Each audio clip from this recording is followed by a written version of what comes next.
22 years in corporate America, and I learned the hard way that your boss's daughter can steal your promotion right in front of 50 people and smile while she does it. Or so I thought. The name's Marcus Webb, 43 years old, been grinding in strategy and international business since before most of these kids knew what a P&L statement was. I've weathered the dot-com crash in 2000, the financial meltdown in 2008, and more corporate reorganizations than I care to count. 3 different CEOs, 4 different office locations, and enough late-night crisis calls to fill a small phone book. But this story isn't about surviving corporate America. It's about what happens when you stop playing defense and start playing chess. I was standing at the front of the team briefing room, certificate in hand, watching 50 colleagues clap as my manager announced my promotion to senior manager of strategy. 2 years overdue, but finally happening. Riley Ashford walked in during the applause like she owned the place. Not just the room, the whole company. Riley, 28 years old, VP of Strategy, daughter of our CEO Bruce Garrison, and exactly 0% qualified to lead anything more complex than a coffee order. She hadn't closed a deal since she got here 18 months ago. Never ran a campaign, never stayed past 5. But she was world-class at taking selfies during kickoff meetings she didn't even attend. People were still clapping when she clicked her heels across the tile and stepped right into the spotlight like she was hosting her own show. "Excuse me, everyone," she said, loud and sharp, not even glancing at the note in her hand. "There's been a slight change to today's announcement." The room went quiet. Her voice had that fake, sweet tone you hear right before someone tries to sell you a vacation timeshare. After further review, she continued, "We've decided the senior manager role in strategy will require additional tenure. Marcus will now transition to a coordinator-level support position instead." My ears started buzzing. I blinked, thinking maybe I'd misheard her. I hadn't. She was smiling like she'd just handed out holiday bonuses, not yanked a promotion out from under someone mid-ceremony. "Don't worry, folks. Refreshments are still available in the lounge," she added. "I have a call with our European partners in 10 minutes. Her partners. The same ones I'd been cultivating relationships with for 3 years, flying overseas on my own dime twice just to build trust and understanding. I stood there, certificate still in my hands, like some rookie at his first company retreat. The applause had died. The room cleared out fast. Alex Rodriguez, one of my team leads, reached toward my arm. I stepped back before she could make contact. I wasn't going to crack. Not in front of them, especially not in front of Riley. I walked out before anyone touched those refreshments. That moment was supposed to be the validation of everything I'd built. Instead, it was my introduction to the new rules of corporate advancement. What Riley didn't understand was this. She just awakened something in the wrong person. Back in 1998, when I started in this business, promotions were earned through results. You delivered projects on time, under budget, with measurable impact. You built expertise through experience, not through LinkedIn connections and business school buzzwords. I'd climbed from analyst to senior analyst to manager to project lead, one achievement at a time. The corporate world had changed around me. Suddenly, having the right image mattered more than having the right answers. Being photogenic for company newsletters carried more weight than being reliable during crises. Fresh perspectives trumped proven track records. But here's what 22 years teaches you that business school doesn't. Patience is power. When younger competitors rush forward, veterans who know how to wait usually win. I walked straight to HR without sitting down. Told the receptionist I need to speak with Greg Palmer. She gave me that tight smile like I'd interrupted her online shopping. "Do you have an appointment?" "I don't need one." I was just demoted in front of 50 people. I think that qualifies as urgent. Greg appeared a minute later wearing that expression, HR people perfect in training. Part funeral director, part hostage negotiator. "Marcus, come in." We sat across from each other in that artificially warm little office with the motivational poster about teamwork slowly peeling off the wall behind him. I didn't let him control the conversation. "Why was I demoted?" I asked directly. He cleared his throat. "Leadership reevaluated your fit for the expanded role. They've determined that, no, Greg. I'm asking you specifically why I was demoted." He shifted uncomfortably, looked down at his notebook like it contained magical solutions. Then he sighed. "Look, Marcus, it's Riley. She's the CEO's daughter. This is how things work around here." That was it. No corporate doublespeak, no performance improvement nonsense, just the unvarnished truth, delivered like a brick to the face. I stood up slowly. "Thanks for being honest." As I walked out, the full weight settled on me. 22 years of building expertise, cultivating relationships, delivering results. All of it meaningless because Riley had a last name that came with automatic authority. The elevator ride down was silent. My phone buzzed halfway between floors. Text from Alex. She just sent an email. She's taking over your Europe expansion project. Says she'll handle it personally going forward. My hands went cold. That project contained everything I'd developed over 6 months of research. Market analysis, regulatory compliance strategies, post-Brexit trade optimization, GDPR alignment protocols. The breakthrough I'd discovered about early filing deadlines that could save the company 6 figures in the first quarter alone. She was planning to present it all like she'd developed it during her morning coffee. When I reached my desk, I stopped. She was sitting in my chair, not even pretending subtlety. Just logged into my profile like she paid for the equipment. I need your final project files, she said without looking up. Everything current is in the shared drive, I told her, knowing the shared version was outdated. Missing the revised EU timeline and the new compliance requirements I'd uncovered just 2 days earlier. She stood up, smoothing her designer blazer like this was routine business. Perfect, I'll take it from here. You can start organizing your new workspace. Coordinator section, right? I didn't respond. Just watched her like she was some fictional villain who'd stepped out of a television screen. She smiled and walked toward the glass conference room like she'd just scored the winning touchdown. My phone buzzed again. Email from Veronica Mueller, European Trade Commission. Vote scheduled for next Tuesday, not Q1 as originally planned. If your team wants the tax optimization benefit, you have 8 days to file proper documentation. 8 days. If that vote happened without proper preparation, the window would close and the company would lose millions in potential savings. I looked through the glass wall and watched Riley gesturing enthusiastically, walking someone through my slides. She was completely absorbed in the performance, probably understood less than half the content, but her body language suggested she considered herself the smartest person in the building. I could have contacted Bruce directly, could have escalated to the board, could have created a scene right there in the open workspace. Instead, I leaned against the filing cabinet, made eye contact with her through the glass, and smiled back. That's when I made my decision. I wasn't going to stop her. Let her walk into that boardroom with outdated information. Let her take credit for work she didn't understand. Let her fly blind into a situation that required real expertise. But first, I needed to go home and face my family. The drive to our house in Brookfield took 35 minutes in traffic. Same suburban street I'd been driving down for 12 years. Same mortgage payment due in 2 weeks. Same financial pressures that made this promotion essential rather than just nice to have. Sarah was in the kitchen when I walked in, grading papers at the counter. High school English teacher for 16 years. Steady income, but nothing that would cover private college tuition or unexpected emergencies. She looked up when I came through the door. "How'd it go?" she asked, smile already forming. I stood there for a moment, trying to figure out how to explain corporate nepotism to someone who worked in a merit-based profession. There was a complication. Her smile faded. What kind of complication? The CEO's daughter decided she wanted the position instead. So they gave it to her. Sarah set down her red pen.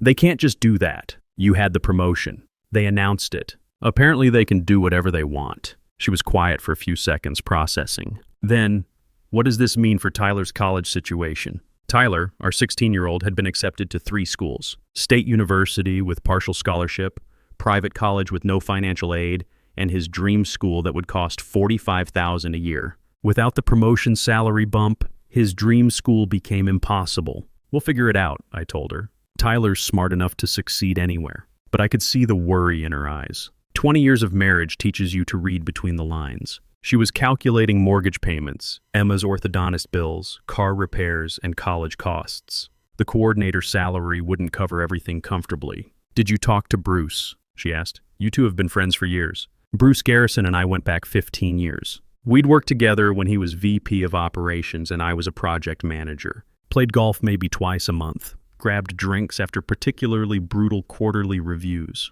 I thought that relationship meant something. "I'll handle it," I said, though I wasn't sure how yet. Emma bounced into the kitchen, 13 years old and completely oblivious to adult financial stress. "Dad, can you help me with my history project? It's about corporate monopolies in the early 1900s. I almost laughed at the irony. "Sure, sweetheart." Corporate monopolies are something I'm becoming an expert on. That evening, I stayed late at the office. Not because I had work to do, but because I wanted to observe. By 8 o'clock, the floor was nearly empty. Just me and Riley, who was in the glass conference room rehearsing for tomorrow's presentation like she was auditioning for a business reality show. Watching her practice was painful. She clicked through my slides, stumbling over technical terminology she clearly didn't understand. Every few minutes, she'd stop, adjust her blazer, and repeat some buzzword like it was a magical incantation. Scalability, cross-platform integration, digital transformation, synergistic optimization. She sounded like someone who'd memorized a business dictionary but never actually used any of the concepts in real situations. My phone rang. Unknown number, but I recognized the voice immediately. "Marcus," Bruce Garrison said. I wanted to call personally about today's announcement. I leaned back in my chair. "I appreciate that. I know this isn't what you expected," he continued, like he wasn't the person who had approved every personnel decision. "But Riley's shown real initiative lately. She's ready for expanded responsibilities." Initiative, that was his word for nepotism. "You're still a crucial part of this organization," he went on. "This coordinator role will give you opportunities to develop different skill sets. 22 years of proven skill sets apparently insufficient for advancement." "I understand the business decision," I said carefully. "You're a team player, Marcus. That's always been your strength. Thanks for being flexible about this transition." Then he hung up. Less than 5 minutes to dismiss 2 decades of professional relationship. Not, "How are you processing this?" Not, "Let's discuss your concerns." Just corporate politeness and goodbye. That conversation clarified something important for me. Personal relationships in corporate America exist only as long as they don't conflict with family interests. Bruce would sacrifice our friendship without hesitation to advance his daughter's career. 10 minutes later, Riley emerged from the conference room and walked over to my desk, heels clicking against the tile like a countdown timer. "Quick question, Marcus," she said. "Slide 22, the EU vote timeline. Any recent updates on that schedule?" This was the moment. I could tell her the truth about the accelerated timeline. I could save the company from potential embarrassment. I could protect a project I'd spent months developing. Instead, I looked directly at her and said, "No changes. Still scheduled for the first quarter next year. March time frame minimum." "Perfect," she said, practically glowing. "Thanks for confirming.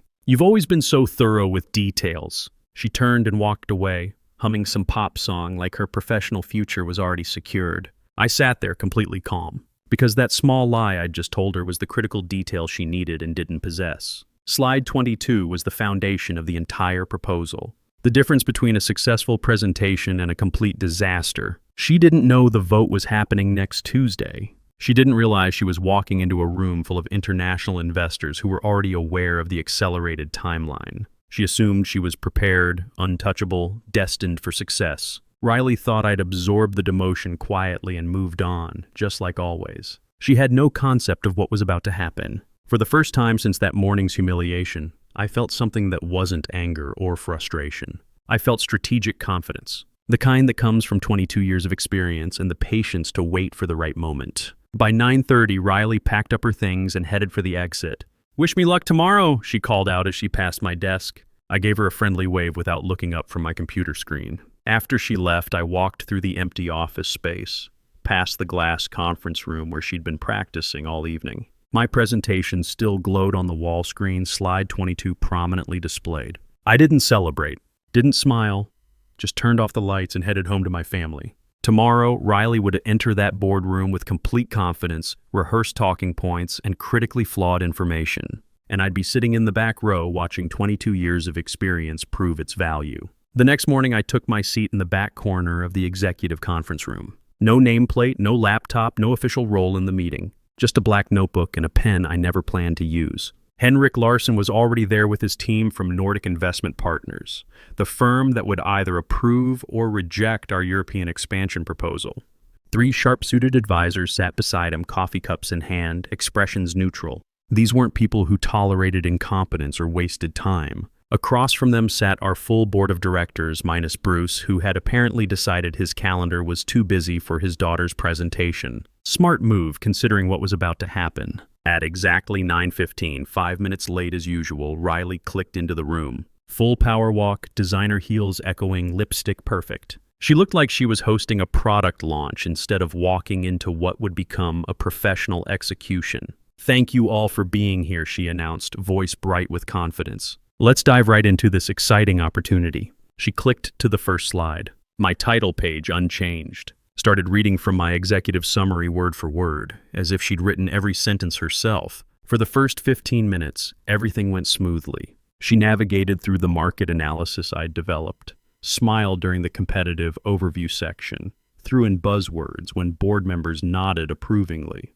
When someone asked about regulatory compliance frameworks, she deflected professionally. Another question about cross-border logistics got a similarly evasive but confident response. Henrik listened without reaction. His team took notes. No one seemed particularly impressed, but no one appeared concerned either. Then Riley reached slide 22. Our timeline anticipates the EU regulatory vote occurring in the first quarter next year, she said with complete assurance. This gives us ample preparation time for proper documentation and compliance protocols. Henrik's pen stopped moving. He looked up from his notes for the first time during the presentation. Interesting timeline, he said calmly. Can you clarify which specific vote you're referencing? Riley blinked, momentarily caught off guard. The standard regulatory approval process. Q1 calendar, as outlined in our research. I see. Henrik leaned forward slightly. Because according to the European Trade Commission, that vote is scheduled for this Tuesday, 4 days from now. The silence that followed felt like a physical weight pressing down on the room. Riley's confident smile flickered. We have reliable intelligence indicating... We are the intelligence, Henrik interrupted, his voice still calm but carrying new authority. My team has been tracking this regulatory change for 6 months. The board members started shifting in their seats. Phones appeared. Notebooks opened to fresh pages. One of Henrik's advisors tapped his tablet and turned the screen toward the room, displaying an official EU Commission notice with dates and timestamps clearly visible. Riley stared at the evidence like it might change if she looked hard enough. Her prepared talking points had evaporated. The confidence that had carried her through 18 months of unearned advancement was dissolving in real time. Perhaps there's been some miscommunication about the schedule, she offered weakly. Perhaps, Henrik replied, though his tone suggested he didn't believe miscommunication was the issue. Unfortunately, this timeline error undermines the entire proposal's viability. Someone in the room coughed. Someone else whispered to their neighbor. Henrik closed his notebook deliberately and said 4 words that ended Riley's presentation. We'll need to reconsider. The rest of the meeting unraveled like a poorly constructed sweater. Riley stumbled through sections she clearly hadn't studied, skipped entire segments when questions became too technical, completely fumbled an inquiry about subsidiary tax implications that was explicitly detailed in my original notes. Her voice began shaking. The artificial confidence that had defined her professional persona melted away layer by layer, revealing someone who had never actually been tested under pressure. I sat perfectly still, watching the collapse with the same detached interest you'd have observing a predictable weather pattern. Not surprised, not vengeful, just patient. When the room finally cleared, whispers had already begun. Was that her research? Who actually prepared this analysis? Didn't Marcus develop the European strategy? No one approached me directly, but I felt eyes lingering longer than usual as people filed out. Connections were being made. Dots were being connected. Alex appeared beside my chair and discreetly placed a manila folder on the table. Complete original documentation, she said quietly. In case anyone asks who actually did the work, the folder contained my genuine research. Updated, time-stamped, comprehensive, and bulletproof. I slipped it into my briefcase. Within an hour, the corporate rumor network was operating at full capacity. Henrik's team had gone silent. Reconsidering the partnership became the official diplomatic language. The board was reviewing all aspects of the proposal. Nobody could articulate exactly what had gone wrong, but everyone sensed the shift. Something fundamental had broken, and the person with the knowledge to fix it had been sitting in the back row, completely ignored. That situation wouldn't last long. By 1:30, Greg Palmer appeared at my desk. Marcus, could you join us in conference room A? He didn't elaborate, but his expression told me everything. This wasn't a routine check-in. I followed him down the hallway to the same room where Riley had failed so spectacularly just hours earlier. The energy was completely different now. Focused, urgent, serious.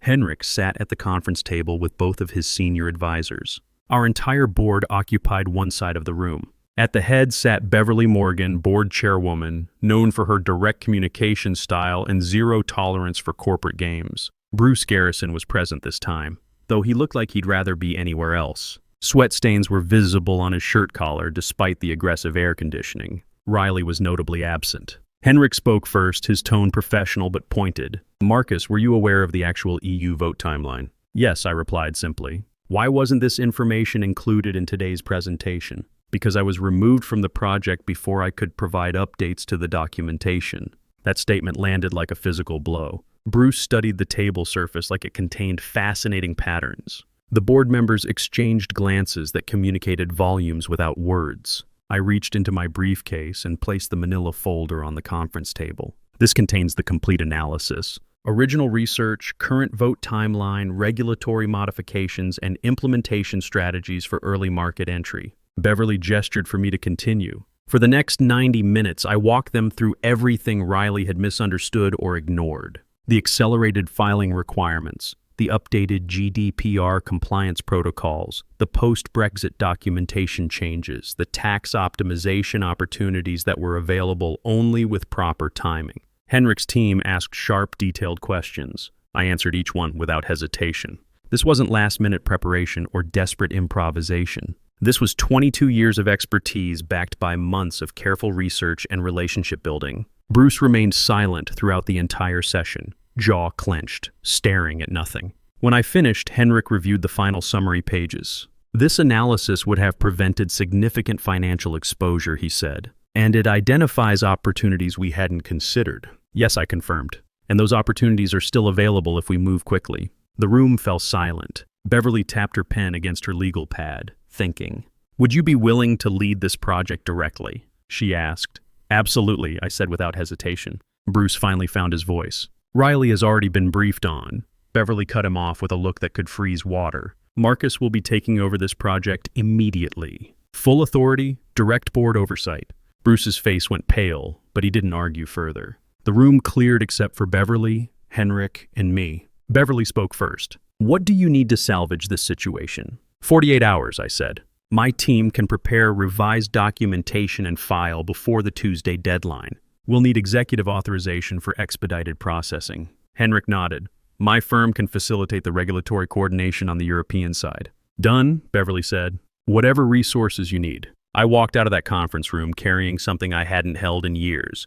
Complete professional authority with institutional backing. Not because of family connections or political maneuvering, but because I was the only person who actually understood what needed to happen. By 4 o'clock, word had traveled through the office. Riley was nowhere to be seen. Bruce had left early, claiming a family emergency. Greg Palmer from HR was fielding whispered conversations all afternoon. I called Sarah from my desk. How would you feel about Tyler applying to his first choice school? What do you mean? She asked. I mean, we can afford the tuition. Full price, 4 years, whatever he needs. Silence on the other end. Then, what happened today?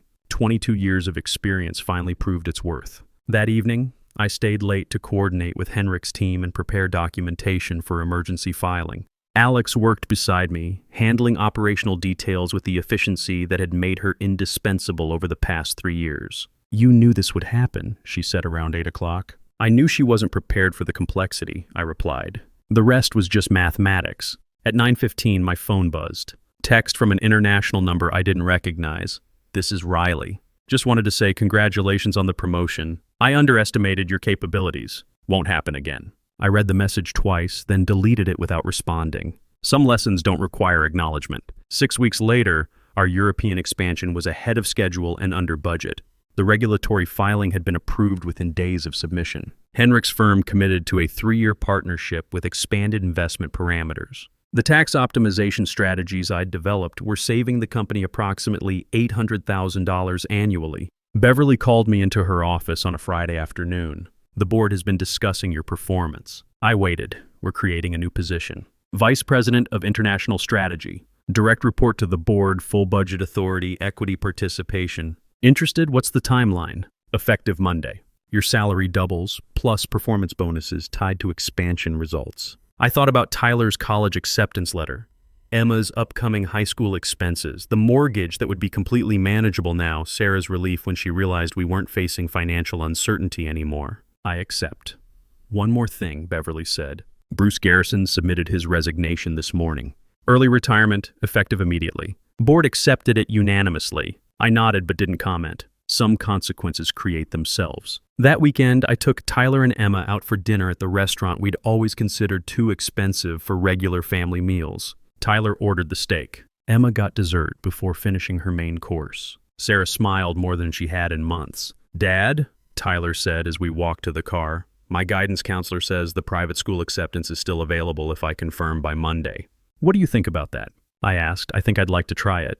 If we can afford it. We can afford it. Emma hugged my arm. Does this mean we're rich now? It means we're secure, I told her. There's a difference. Monday morning, I moved into the corner office that had been Bruce's for 8 years. Same view of the city, same conference table where I'd been demoted and then vindicated within 6 weeks. The nameplate outside read Marcus Webb, Vice President of International Strategy. Henrik visited that afternoon. We walked through the office together, past the cubicles where younger employees were handling tasks I'd once managed myself. You've built something solid here, he said. I just stopped accepting less than I was worth. He smiled. In my experience, that's the hardest lesson for capable people to learn. By the end of my first quarter as VP, we'd exceeded every projection on the books. European revenue had tripled. Our compliance ratings went from questionable to industry-leading. The regulatory relationships I'd cultivated were generating opportunities in markets we hadn't even considered previously. I started getting calls from competitor firms, headhunters with offers that would have seemed impossible 2 years earlier. Companies wanting to hire the guy who'd turned around a failing international expansion in 6 weeks. I wasn't interested in jumping ship. I'd built something here that was finally mine. One morning, about 4 months after the promotion, I was reviewing quarterly reports when Alex knocked on my office door. "There's someone here to see you," she said. "No appointment, but she says it's important." A young woman walked in, 26, maybe 27 years old, dressed professionally but nervous. "Mr. Webb, I'm Jennifer Martinez. I just graduated from business school and I've been following your work on the European expansion project. I know you probably don't have openings, but I wanted to ask if you might consider mentoring someone who's serious about learning international strategy." I studied her for a moment. She reminded me of myself 25 years ago. Eager, qualified, willing to work for opportunities rather than expecting them as entitlements. "What makes you think you're ready for this field?" I asked. "I'm not ready," she said honestly. "But I'm willing to put in whatever time it takes to become ready. I want to learn from someone who actually knows what they're doing." I smiled. "Have a seat. Let's talk about what real international strategy work involves. Because here's what I learned from everything that happened. Merit doesn't always win immediately, but it usually wins eventually. Experience beats enthusiasm when the stakes are real. And sometimes the best revenge isn't plotting elaborate schemes. Sometimes it's just being so competent that incompetence destroys itself. I never schemed against Riley. I never sabotaged her presentation or undermined her authority. I just stepped aside and let 22 years of corporate experience prove what it was worth. The promotion I thought I'd lost was nothing compared to what I actually gained. Not just the title or the salary, but the recognition that comes when people finally understand what you've been capable of all along. I stayed quiet, stayed patient, and let the work speak for itself. And when the dust settled, I was still standing exactly where I belonged.